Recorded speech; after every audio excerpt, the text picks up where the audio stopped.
I'm Dylan. And I'm Kiyan. And this is Trust Your Doctor, that podcast where 6 heads are better than 1, because this week we watched Snakedance. Written by Christopher Bailey. Directed by Fiona Cumming. And aired in January of 1983. Unfortunate last name there. I think we made that same joke last time she directed a serial. Yeah, we did. Well, I did. Yeah. I actually don't remember what the last serial that she directed was. I think. And Christopher Bailey's last serial was Kinda, which makes sense. Yeah, it was Castrovalva. And she directs a couple more things, or like one more thing, I think. Two I don't more. know, I didn't catch it. Enlightenment and Persuasion. No. Planet of Fire. Yeah, really getting creative with the serial names here. Enlightenment. Anyway. Well, they've been running the show for 20 years now. They're starting to run out of steam. Still have another 6 years left in them. Yeah, apparently. But they didn't know that at the time. Anyway, yeah, Snakedance, sequel to Kinda. And far better than Kinda. Yeah. This was honestly my favorite serial since Armageddon Factor. Well, I wouldn't go that far. Best serial since season 17. In my opinion. I'd say, maybe. I have to go back and look at all the season 18 serials, but I thought you would say, oh no, City of Death was better, but I don't know. City of Death was up there. Was season 17 though, and you said best serial since season 17. Yeah, all right. Yeah, I guess. Guess that's how it works. So it begins with, how does it begin? It begins with Tegan freaking out because she's having a nightmare. Oh, yeah. I can never remember if it starts with the TARDIS or not, because they never seem to be consistent about that. But yeah, Tegan's freaking out, and the doctor's looking at the coordinates and is like, who the heck set these coordinates? Right, because they're headed to manussa, which is like some Buddhist term. I don't know what it means, but it's like from Buddhism. Yeah. All the things in this serial were. Not the first time that that's happened. But, Nissa's like, you set the coordinates, Doctor. And the Doctor's like, who read the coordinates to me? And she's like, Tegan did. The Doctor's like, Tegan! Well, she says she doesn't know who did it, and he was like, it must have been Tegan, because the Mara is still inside her. I liked how casually they just dropped this information that the Mara was still inside Tegan. I mean, I already knew because I spoiled it, so I was like, yeah, whatever. But I mean, if you didn't know, it's just like, the Doctor's just like, yeah, the Mara is probably still inside her. Once they go to her room and realize that she's having some feverish nightmare that looks almost the same as that dream sequence from Kinda. Yeah. Well, the dream effects in this serial were better than Kinda's, in my opinion. They looked a lot more trippy in this serial. But eventually they arrive on the planet. And when Nissa gives us a nice history breakdown that right now they're in the Manussan Empire, I think, and it used to be Sumerian. before the Sumerian Empire. Sumerian, no. But they defeated the Mara and established the Federation. Yeah. The Trade Federation. No. But they're all Nissa's all, the Sumerian Empire, Doctor, and he's like, oh, the Sumerian Empire. So that was great. Well, Tegan is scared because there's a snake in her subconscious, and they give her this little device that's supposed to keep the Mara at bay. Yeah, well, before they go out of the TARDIS, they knock her out and put the device on to get her into a dream state again, so they can communicate with her in the dream and try to figure out more about what the Mara wants, I guess. She's all like, I'm in my garden. I like being in my garden. And the Doc's like, you need to leave your garden now. She's like, I don't want to leave my garden. It's like, you have to go deeper. Yeah. So meanwhile, the Federator's son, I guess. Yeah, it's the Federator's son. Yeah, we don't ever see the Federator. No, but we hear Federator's son about 60 more times in the serial. Maybe because his name is Lon. She's just like, don't call me that. Just call me Federator's son. Hey, Lon! I don't know you, I don't know you, I don't know. No, I don't. Get off my lawn! No. Oh, wow. I was gonna say, he seems like the guy who just have whoever called him Lon executed. Yeah, actually. Yeah, he's just lounging around and he has this conversation with his mom about how he should The stop lounging. Federator's wife. Yeah. Or Her the name Federator's was widow, or the Tanha. Federator's ex-wife, I don't know. Yeah, Tanha. And Wow. she's like, His family has terrible names. Sorry for interrupting, but... yeah, she's like, you should stop lounging around. And he's like, nah. Well, And she's like, why not? And he's like, there's nothing else to do other than lounge around. yeah, then She she's gives him like, all these other alternatives. And he's like, nah, I'd rather just lounge around. yeah, well, I mean, if you're rich and have all the power on your planet, I'd do that too. And then she's like, you should take more interest in your family, in this planet's culture. And he's like, okay. Because conveniently, they're about to have this big cultural festival about how they killed the Mara. That demon that's definitely not returning. Because that's the thing. Nobody thinks it's returning because they're like, apparently there's this legend that like, oh, the Mara is going to return. But In a everyone dream. doesn't. Yeah. But everyone doesn't. Nobody, rather, believes it anymore because nobody Except the believes. Federator's son, apparently. I He don't might know, well, believe it. Yeah, he might believe it. And that guy who like got exiled, Dojin. Dojin. Binro. The No. best. So you mean the best character in this serial? Dojin? Dojin. The best plot device in this serial. Dojin. Yeah, there's actually a random scene of Dojin in episode 3, but it's not really explained. Dojin just shows up on the screen. It's just his face, and he's just sitting there. Yeah, that's how episode 1 begins. It's like this 10-second clip of Dojin out in the wasteland. Yeah, but...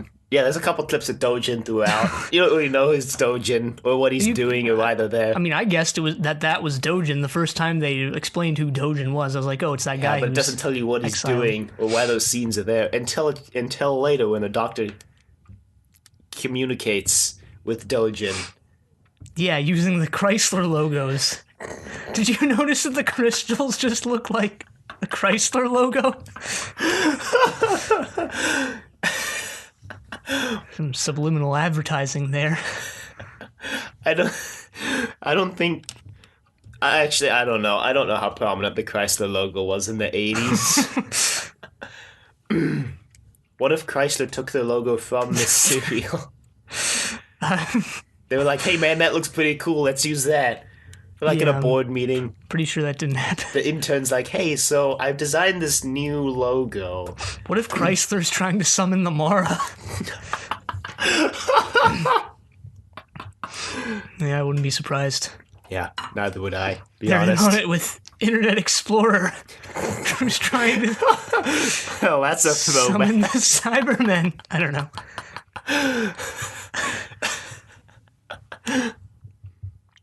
You heard it here first, folks.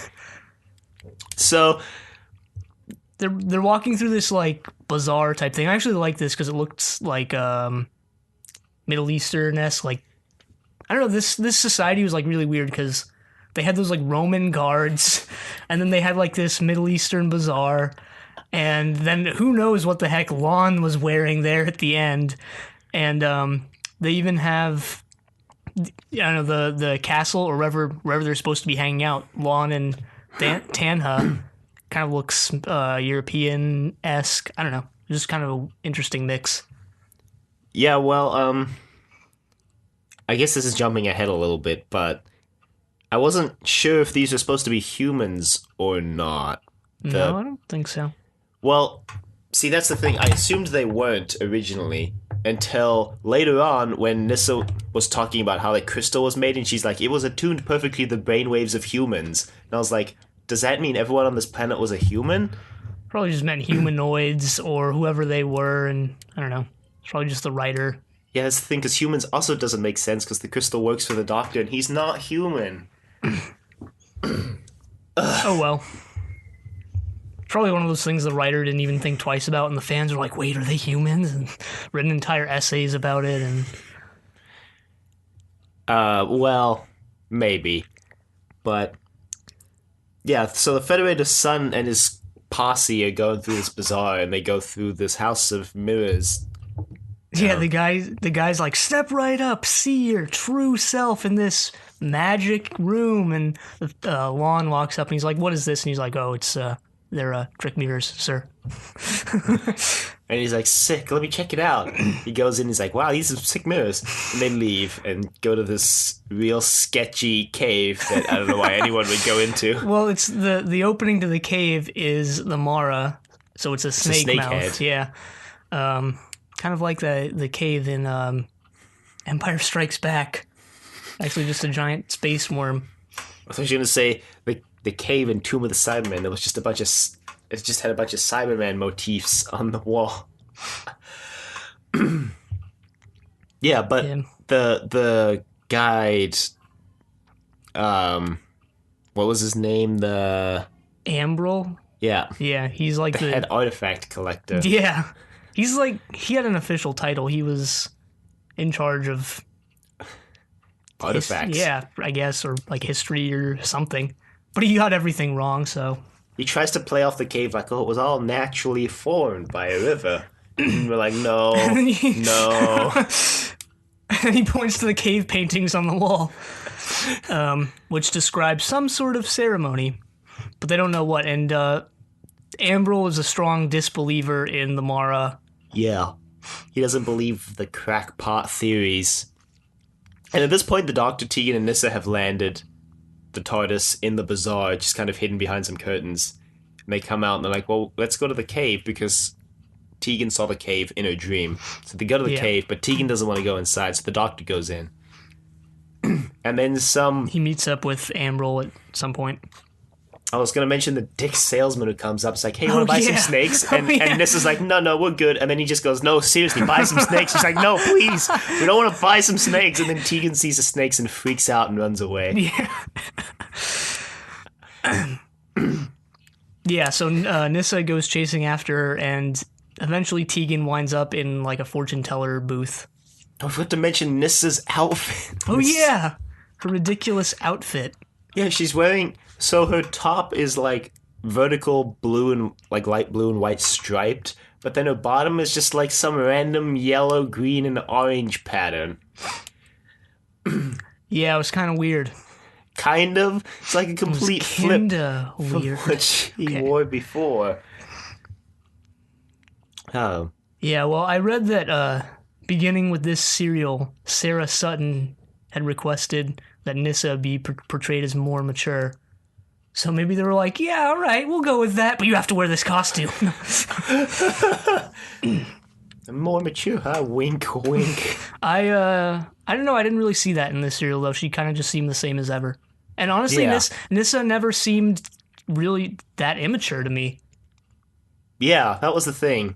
I always just assumed Nyssa was like young adult, like early 20s. Yeah, well, I mean, it doesn't really matter what her age is, but I don't know, she acts like more mature than a lot of other companions have. Yeah. I mean, part of that is the age, though, because a lot of other companions have been late teenage years. So, like Adric. Anyway. The Doctor overhears them talking about the legend. He's like, wait, I have more information. They're like, kill him. And they're like, what? But the Doctor explains that he has a friend who's seen the Mara in a dream, and there's this... And now she's running around like a crazy person. They have this guy with them, too. The head guard, I guess. His name was like Guard or something. The head guard whose name was Guard? Well, the one who lets Son, you're going to be a guard when you grow up, but I don't want to. Too bad. I don't remember his exact name. Something. He lets him out later. Chalos. Oh, yeah, that guy. Chala. He was the assistant to Ambrel. Oh, that's why I thought his name was Guard. His name is like Chala or something, but the way the Doctor and Nyssa pronounce it, they pronounce it like Jailer. I was like... Oh. Which I guess, yeah, it kind of fits, but... Yeah, so Tegan's in this fortune teller's booth, and fortune teller's like, look into my crystal ball and see your future, and Tegan's like, does it really work? And she's like, nah, I'm just making all of it up. Yeah, everyone on this planet is just really eager to just give away their illusions and money-making schemes. Yeah, I guess. Yeah. Yeah, I guess it doesn't stop people from paying for it, though. Kind of like people on this planet. Yeah, because people on this planet don't give away their illusions until they get caught. Oh, I was saying more like, people Pay for dumb things. Well, that's just I don't know. capitalism. I would pay for a fortune. We had a fortune teller at grad night, Yeah, but I didn't go to that. Thank God.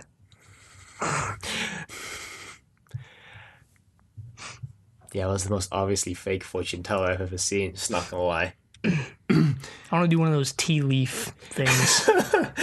Those look kind of cool. Or the palm readings, yeah. There's one off the freeway, There's tons of those around here. So, anyway.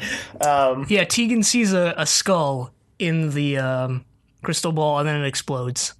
Well, she projects the skull into the crystal ball, I think. Well, yeah, I guess snake, the Mara does, or I don't know, yeah. Looks kind of like a dog skull, actually. I never realized how similar they look. Yeah. Well, I'm not a biologist. Apparently whales evolved from wolves, so... What? I saw that on, Discovery Channel or something. They had this, documentary about how whales evolved from wolves. It was just wolves who, continually spent more time in the water. And, now we have whales. And now we have whales. Well, I mean, pretty soon we won't, but, just kidding. What is this, Star Trek 4? So... The fortune teller removed the hypnosis thing from Tegan. That's why the Mara is taken over now. Yeah. And that's how episode 1 ends, with the crystal ball exploding. Yeah, and the Mara taking control of Tegan. In episode 2, the fortune teller's like, ah! And the guard's coming like, what's up? What's up? And she's like, ah! And Tegan's like, ha ha! Yeah, Tegan starts going a bit more crazy, and Nissa finds her, and she's kind of just laughing hysterically and having weird mood swings. And then she bolts. Yeah, and Nissa realizes she doesn't have the little Walkman thing on anymore. So it doesn't actually look like a Walkman, but that's kind of just what I thought when I saw it. Definitely looks like a tape recorder of some sort. Yeah. The Doctor meets up with Nissa again at the TARDIS, and they're like, well, we gotta find Tegan, because I think the Mara's taken over, and that's gonna be pretty bad. Yeah. Pretty bad.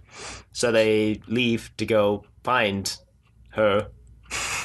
Yeah, the Doctor, I think, gets an audience with Ambril in his chamber or whatever. So Ambril explains that he's some archaeologist, and he also explains how he doesn't believe in any of the stuff that's obviously happening. And then he shows the Doctor a helmet with 5 faces on it. Yeah. He's like, the legends refer to 6 faces, but it's obviously 5. So those primitive civilizations didn't know how to count. He proceeds to demonstrate that he's the least intelligent archaeologist on the show so far by pointing out there's only 5 heads, and the Doctor's like, put it on. He's like, okay. He's like, see, now there's 6 heads. And he's like, get out. Yeah. And the worst part about it was Chela, or whatever his name was. I mean, the look on his face was just like he knew what it was, but he never had the gall or whatever to let Ambril know. Well, it was even better because I think the helmet was the 6 faces of delusion or something. And the Doc's like, see, now there's the 6th face of delusion. Yeah, so, meanwhile, Tegan has found her way into the House of Mirrors. And the guy running it starts telling her his life story. I was like, I guess he just didn't have many customers. He's like, yes, finally, someone to talk to. Well, that's kind of sad. Yeah, it is. But, I mean, he gets possessed, so... Well, right now, they decided to just flip the Mara mythology on its head for some nonsense reason, because Tegan's like, no, on the Kinder planet, you were captured by mirrors, and the Mara's like, haha, but on this planet, I'm not! On this planet, I'm amplified by mirrors, so... It says something like, it's because back then I was surrounded by mirrors, and now I'm not? Even though you are. Yeah, I don't know, I didn't pay too much attention to it, because... Yeah. Well, it was just irritating, because it felt like they established rules in Kinder and then they just threw them out the window in this one. Honestly, didn't even feel like they established rules in Kinda. Felt like they were just pulling that out of nowhere. Like, oh, the Mara can be stopped by these mirrors that we conveniently have right here. How else do you establish rules? You gotta pull them out of nowhere. Yeah, but I don't know. It just felt kind of last minute in Kinda, so it was just like, yeah, whatever. I mean, even if it's last minute, I would expect them to maintain consistency, even if it's a nonsense rule. Honestly, it should have just said, yeah, these aren't flat mirrors, so they don't work. That would have been more acceptable to me than what it actually said. But it didn't, so whatever, I guess. I guess Ian Levine isn't there to be unofficial continuity advisor. So the Doctor leaves. I don't remember what he does next, though. Well, next, I think Lon and his mom are supposed to go to some gathering, some party to celebrate. Dinner. Yeah, to celebrate the 500th anniversary of defeating the Mara. And Lon is just like, yeah, I'm just going to not go to that. The mom's like, good. And then 10 minutes later, she's like, please come. And he's like, no. I don't know, I liked their relationship because, I don't know, it felt like a real relationship that a mom would have with, like, a bratty teenage son. Yeah. Yeah, I'm pretty sure it is. Still want to know what the Federator's doing during all of this. Like, what the heck is he doing? Maybe he's out with Dojin, snake dancing. Just out in the wasteland. He has secret meetings with Dojin every night. Like a State Farm commercial. Who is that? Oh, it's Dojin. Oh, Jesus. I've actually seen that, surprisingly. It's Dojin. From State Farm. What you wearing, Dojin? A robe. A dirty old robe. Can you send me some new clothes? Yeah, this makes absolutely no sense right now if you haven't seen that commercial. Well, it'll be in the show notes, so... if we can find it. Yeah. So... So Lon starts snooping around town and he walks into the House of Mirrors and gets taken over by the Mara. Yeah, the Mara, like, escapes Tegan in... well, duplicates itself into Lon or something. Yep. And I guess they control, the mirror dude as well. Not yet. Right now, he just goes along with it because he doesn't want to be killed. He gets controlled at the end of episode 2, I want to say. Oh yeah, he had all those weird hand motions when he was explaining how... I don't even remember what he was explaining. The mirror guy was played by Elizabeth Sladen's husband. Oh. Huh. So. She got him a bit part in the show. He actually plays a couple more people. He plays someone in the reboot, I think, too. Huh. 30 years later. Well, yeah, they go to the cave, that party of 3. Yeah. And they open the secret passageway and they go in and there's all these artifacts. And the mirror guy's like, look at all these artifacts. Look, this is great. We should also mention that Tegan and Lon both have snake tattoos on their arm now. Yeah. I think this is actually after the Doctor and Nyssa have gone to the cave. Or maybe it's not. I don't remember. Well, yeah, anyway, the Doctor and Nyssa also go to the cave and like, well, we need to find that great crystal. At some point, he finds a smaller crystal, but I don't remember how. I think he picks it up in the cave. Yeah, I don't remember. So the great crystal, they like decipher the cave paintings at some point. The Doctor and Nyssa, that is. And I don't know what it was. Like the great crystal...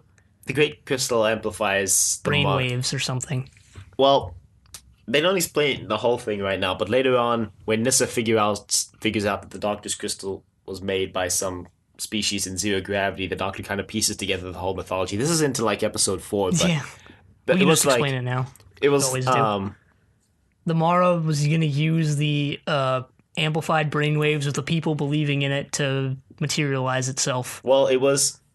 What was even more basic than that, it was like they made the crystal to amplify brainwaves, and the hatred and anger of the people got amplified by the brainwaves and created the Mara. Yeah, that was like way back when. And like then now the Mara's going to use it to, Yeah. So, yeah. I'm sure most of this is taken from like Buddhist stuff with like a pretty heavy twist on it, probably. But hey, I don't know. Probably. So the doctor. The doctor tries to go convince Ambrel that they need to cancel the ceremony because the Mara's gonna. This was funny because the Mara's gonna use it to reappear, and he's like, Ambrel, you gotta cancel that ceremony. And Ambrel's like, oh yeah, sure, we'll just cancel it. Yeah. Right after we throw you in jail. I just loved how sarcastic he was being. He's like, yeah, we'll cancel the ceremony that we've been planning for forever. Yeah, sure. So yeah, they throw him in jail. Yeah, episode 2 ends with the two Mara people zapping or doing something to the mirrors guy. They're like, look into my eyes, and he's like, no. And then in episode 3, he looks into their eyes and gets controlled. Yeah. So into episode 3, the doctor's in jail. Yeah. Again, he doesn't. Well, 1, he doesn't have the sonic, and 2, he says that it wouldn't even help because there's no electronics or anything in the lock. It's so old, it's almost a museum piece. I think was his exact quote. Yeah, they bring up the sonic screwdriver, and this is like, I can't believe we don't have the sonic screwdriver anymore. I'm like, you really didn't need to mention it. Could have just forgotten about it. No, I like that it's a nice little bit of continuity. I'm like, oh yeah, the sonic screwdriver is still destroyed. I don't know, it just felt kind of weird, out of place to me to have that line there. Really? Because I feel like it would be expected that that's what she would say, because every time they get trapped, the doctor pulls out the sonic and just undoes the lock and they escape. And then right now he doesn't have it. Just like, oh darn, I wish we had the sonic. It just felt like one of those lines to me where it's like the writer tries to I don't know how to explain it, but I always hate when like a writer of anything tries to like play off why something isn't happening in universe or whatever because they think the reader is going to question it when like really the reader doesn't care or doesn't question it or doesn't even think about it. Well, I mean, he wasn't really trying to play it off. He was just mentioning, oh yeah, we don't have the sonic. I mean, if somebody didn't see the Visitation last year, then it would be nice for them to like know that the sonic isn't there and they don't have the sonic. I guess, I don't know, but you know what I mean, right? You know what I'm trying to explain, right? I know what you mean, but I don't think it really applies in this situation is the thing. I do, and I did, so... Anyway, yeah, they don't have it. So they can't get out. Yeah, Nissa comes in and is like, don't worry, doctor, I'm going to break you out of jail. I'm just going to go find the key in Ambrel's room. Yeah, Chayla is like kind of on the side of the doctor, but not really. He keeps bringing the doctor these books and about the mythology of the Mara. Yeah, well, he believes in the Mara, but he doesn't really want to say that he does, lest he get exiled like Dojin. But I forgot to mention, I also liked how when Nissa walked in to the jail room thing they just have there, and the doctor sees her, he's like, Nissa. Yeah, I mean, he's like, it was like a more toned down version of Nissa. So at least they're keeping it up. That's a nice little bit of continuity right there. No. But unsurprisingly, Nissa gets caught because Lon has come back to go find the Great Crystal because apparently Ambrel has it. Or is knows the only one who knows where it is. Yeah, apparently it's just in a little box. The chief artifact finder guy is the only guy who knows where the Great Crystal is at all times. And he's like, man, not even the Federator's allowed to look at the crystal. It's like, well, I'm the Federator's son, and in the serial I have more power than him anyway, so... Yep. I guess he just had it in like a little wooden box. Yeah. So Lon takes Ambrel to the all the artifacts that he had found before in the caves. And Ambrel's like, these are priceless. And then Lon's like, you'll listen to me if you don't want me to break them. And then he breaks one. And Ambrel's like, no! Yeah, this is before he actually takes the crystal out. Yeah. This is what he does to convince Ambrel to get the crystal out. He's like, look at all these artifacts you can discover later. And he's like, he's like, oh, you don't want to discover it? Okay. Smash. Ambrel's like, you really let me have the credit? And he's like, yeah, sure. And Ambrel just looks really defeated, and he's like, fine. I mean, I don't know. He wants the credit, obviously. He's going to sell out his whole planet for some... credit. Some street cred, no. Some street cred, yeah. Dusty old artifacts. Yep. What he doesn't realize is he'll actually go down in history as that guy who brought the Mara back. And not that guy who discovered a bunch of stuff. So yeah, they come back to the room and they meet with Tahara, whatever her name was. Tana. She's like, why you want the crystal? And he's like, I think it'll be cool. 500 years, big celebration. We put the crystal in the snake. Gonna be good, yo. She's like, okay, I guess. I can never really guess if she didn't believe Lon or if she did but was just acting weirdly. I thought she was just like, she was kind of like an older version of Lon. She like just didn't give a crap about anything. She was like the one telling Lon that he needs to start caring, but yet she didn't really even give a darn about what was happening. Well, she let the doctor speak his word in episode 4. Anyway, yeah, we'll get there. So Nissa gets captured. They throw Nissa in the jail because she was trying to steal the key, but she couldn't find it. And Tana was like, I caught you. Let's throw you in jail. And then Chayla's like, well, doctor, I guess I'm going to have to break you out. So he does, and then they go on the lam as fugitives. Kind of. Yeah, for all of 20 seconds before they get captured, because Lon's like, I know that guy took the key. Quick, lock down the palace. Kill them. And episode 3 ends with him. Yeah, this is when they getting held at sword point for the 3rd time in the 5th Doctor's run. They have the Roman guards here with the cool-looking helmets. And in episode 4, Tana's like, no. Let's see what they have to say. And the Doctor's like, yo, they're going to bring back the Mara. It's going to be pretty bad. I don't think you should do that. Tana's like, yeah, just kidding. I don't really believe you. But then she like acts really weird for the rest of episode 4, so maybe she believed him. I don't know. I don't know. She kind of just stands at the window and looks out the window for the next 5 minutes. Yeah. Which I didn't get. It's probably symbolic of something or the other. Or they just needed more scenes for episode 4 and realized that they didn't have the actress, so they just had like some extra go stand over there and dress them up like Tana. Like, just stand there. Somehow I doubt that, but hey. Hey, stranger things have happened on this show. Anyway, yeah, I forget how the Doctor and Nissa and Chayla escape. They escape when Lon's like, we can show them the Great Crystal. We can be generous. And then as they open the box, the guards kind of move forward. Oh, yeah, they just kind of make a break for it. Expecting the Doctor and Nissa to move forward too. And the Doctor's like, no! And they bolt. And Chayla tries to steal the crystal. And the Doctor's like, we don't have time. So they bolt. Yeah, they make it outside the city. I guess was the whole city underground? I think it was. I don't know, because like the entire surface of the planet just looks like well, the bazaar is definitely above ground. You can see the sky. I couldn't see the sky in those scenes. I mean, well, because some of them are shot from above, but like the scenes where you're looking at the guy at the Hall of Mirrors, you can definitely see the sky. Like in episode like a painted thing. 1 when Lon shows up to go into the House of Mirrors, you can definitely see the sky. I don't know. I thought it was just like a painted thing or like a... Why would they paint the inside of a cave to look like the sky if it was underground? What are you talking about? Like, why would they paint... Oh, I thought it was just a room with like a painted drapes or like cloth or something. I don't know. But why? Why not? Because it doesn't make any sense. You just want a dull cave wall? You don't want it. You don't want an actual dull room? Cave wall? That'd be pretty cool, though. Like, oh man, look at this cave wall. No. Clearly, you've never been in any caves. No, I haven't. Exactly. See, it's not like a normal thing. I'm just gonna hang out in these caves. Wow. Okay, I see. You don't live that exciting of a life, then. Just all go living in caves.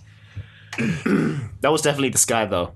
I'm like 90% certain. I don't know about that, but anyway, yeah. Go back and watch it. No, I'm not going to. Yeah, exactly. I'm not going to watch this episode just to see if it was the sky or not. Oh yeah, but I thought it was your favorite serial since season 17. It is, but I'm not going to go back and rewatch it. Okay. I haven't rewatched anything. Yeah, including Pyramids of Mars. Yeah, and including my favorite serial, Armageddon Factor. So why would I go back and watch this lesser serial? Oh, well, I'm sure I'll rewatch many of these eventually. Yeah, and then you'll be like, oh, Dylan was right. That was this guy. 30 years later. Yeah, no. Anyway, they meet up with... Well, they don't meet up with Dojin right away. They're like, we gotta summon Dojin using the crystal. We forgot the he'll know scene what when to they're in do. TARDIS. We forgot the scene when they're in the TARDIS figuring out what the crystal does. And like, wow, look, it makes it glow. Yeah, and this is when they figure out that it was created by anti-grav people. Something like that. Yeah, I don't know. They go summon Dojin with it. They make Chrysler logo like, let's summon Dojin. And Dojin shows up. Dojin shows up and he's like... Well, no, he doesn't say anything. He just Yeah. pulls out a snake and lets it bite him, and then he gives it to the doctor. And he lets it bite him. And Dojin And they're like, Snakedance. telepathically communicates with the doctor. Yeah, he's like... The doctor's like, we need to do the Snakedance, and Dojin's like, you're already doing it. The scene was really weird. Kind of didn't fit with the rest of the serial. I thought it did. He needs to find his point of, what's it called? Stillness. Stillness. So he does that, and he's like, good. You're ready. Young Padawan. Anyway. Yeah, they go back into the city, and they're about to summon the Mara, and they almost do. Well, they do. They do. Forgot to mention... What, that snake parade thing with the guy? No, Lon's outfit. Oh, yeah! That little apron thing he was wearing with a sun on it. Yeah, and those giant red gloves and that sun helmet. I was like, wow, that looks terrible. That's probably why they stopped wearing it. Yeah, thank God for that. He's like, look, it fits perfectly, Mom. How do I look? And then she doesn't reply. Also, he's wearing like Great, sandals honey. or something. No. You look great, son. Real good. Real good. Oh yeah, and there's the snake parade. There's that random, definitely, probably filler scene where the doctor and Chayla are just outside and they just get touched by the evil guard, and Chayla's like, you need to give him a coin. And he's like, but I don't have a coin. And he's like, okay, he's gonna douse you in water, but I have a coin, so I'll pay for you. Yep. Definite filler scene. Oh, and that other also definite filler scene in episode 4 with the puppets in the middle of the square. Yeah. Where they were just fighting and then they get eaten by a snake. I don't know, I kind of like those. Those were kind of Filler scenes. Yeah, they were interesting though. So whatever, I liked them. Yeah. Yeah, it looked like the puppet got eaten by an evil Barney. Actually. But they're having the little parade thing into the cave, and I guess Lon's supposed to reenact the 3 trials. Supposed to reenact something, Which, but like, instead he just summons the Mara. Fear, something, and greed, and then he puts the crystal in and summons the Mara. Tegan comes out with the snake tattoos, an actual snake now. Yeah. Turns into a giant rubber snake, which I guess this time it was actually just the regular toy snake, just blown up a lot. Doesn't look any better, though. In fact, it might even look a little worse.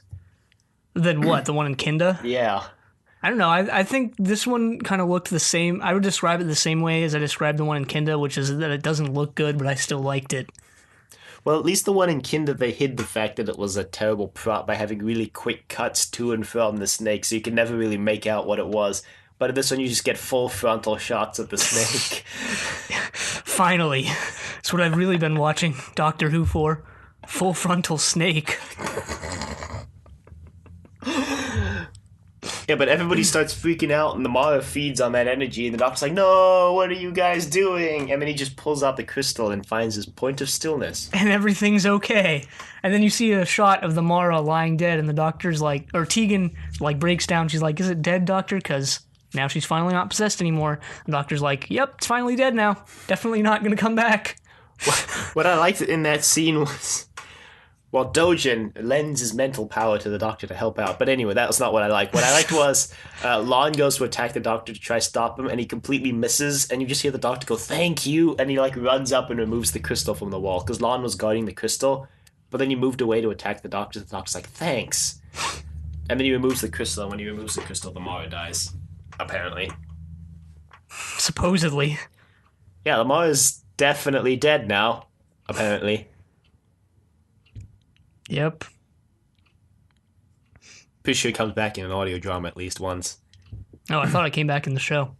I don't know if he comes back in the show. Just saying, I'm pretty sure he comes back in an audio drama at least once. Yeah, well, I wouldn't be surprised at that. Everything comes back in an audio drama except Ghana. Okay, well, yeah, that's how the serial ends, actually. They don't make it back to the TARDIS. They just kind of sit there with Tegan weeping into the Doctor's jacket lapel. Yeah. I don't know. I really liked this serial. I don't know. I liked some of the mythology that they had here. It wasn't, like, too interesting, but it was interesting enough to the point where I really enjoyed it. I liked that mix of cultures or whatever that I was discussing before. I liked Lon and Tana a lot, actually. Dojin was the best character in this serial, obviously. He was my favorite. Yeah, Dojin was the best plot device in this serial. He was my favorite, though, actually. I'm not It's kind of weird. joking. It's kind of weird. Why? Because he's, like, not really a character too much. So? He was nice. I So? didn't dislike him. He was. I don't have anything against Dojin. Actually, I liked all the characters in this serial, yeah, including Dojin, although I put Dojin at the bottom of the list. I liked Chala. I put Chayla at the bottom of the list. And Well, he was actually, awesome. no. Chayla was pretty good. I put Mirror's Guy at the bottom of the list. I liked Ambrose, and yeah, I liked Mirror's Guy. Mirror's Guy was Mirror's cool. Guy And had a name. I liked Fortune Teller Woman, too. Oh, no, wait, no, she's at the bottom of the list. She only appeared for, like, a scene. Oh, well. She was even more of a plot device than Dojin was, Not let's really. be honest. She didn't have anything to do with the plot. No, yeah, she did, because she removed the hypnosis machine from Tegan, which is what led to the Mara taking over her mind. Oh, I guess. Did she remove it, or Yeah, did Tegan she remove did. it? No, she removed it. She's like, see, now you can hear me, Tegan. Well, she didn't say Tegan, but she said, now you can hear me. That'd be weird. Now you can hear me, Tegan. Now you can hear me, Tegan. Turns towards the camera. No. Merry Christmas. No. What? Oh, yeah. Feast of Stephen. Feast of Tegan.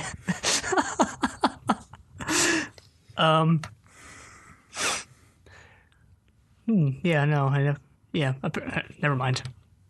I was going to say something, but no, I'm not going to say it. Okay. Anyway, yeah, I really enjoyed this serial. I liked it, but I don't think I enjoyed it as much as you. But it was No, pretty good. probably not. It was pretty good. Not, in my opinion, the best serial since season 17, but pretty good. I felt like there was so much more I wanted to say about this, but I guess there's not really. We're going to say that you want to do the snake dance. I was gonna say the Snakedance reminded me of like the Time Lord duel or whatever it was from Brain of Morbius, and that it was. Well, I honestly I wouldn't say it was that underwhelming because we had that like trippy sequence that came as part of it, but yeah, it wasn't actually a dance. It was just them sitting there. Yeah, well, the snake dance has been outlawed for hundreds of years, remember? But, well, Yeah, but I mean that's not why they're just sitting there. That's yeah. Well, I did dislike how underdeveloped the ending felt, though. It felt like they just kind of sat there and then the Mara was dead. Well, apparently they explain it more next week, and they just ended it there due to time restraints. So I read. All right, then. It still feels like it was kind of underdeveloped, though. Compared to the rest of the serial, it was like... Because everything else is like, oh, man, okay, yeah, mythology, cool. And then it's like, sit here for 2 seconds and he's dead. Well, yeah, I guess I liked how it did all come together a bit, but I actually liked the ending though, because normally they would put a scene in there with them going back to the TARDIS and saying goodbye or whatever, but here it just kind of ends on like that interesting note of. I'm okay with that. What I didn't like was how they defeated the Mara was like, you remove the crystal from the wall and it's done, and the way they did it was like 2 minutes of scene compared to the. Even less than that, I think. Because it was like they took an hour or so to build up to this point, and then they resolved it in like 2 minutes or less. Yeah, it's like the good, the bad, and the ugly. 10 minutes of them standing there, and then a 1 second shot. Well, I mean, that's a duel. What would you expect? No, I don't know. I guess I didn't have a problem with it, but I guess I can understand where you're coming from, even though I didn't really care.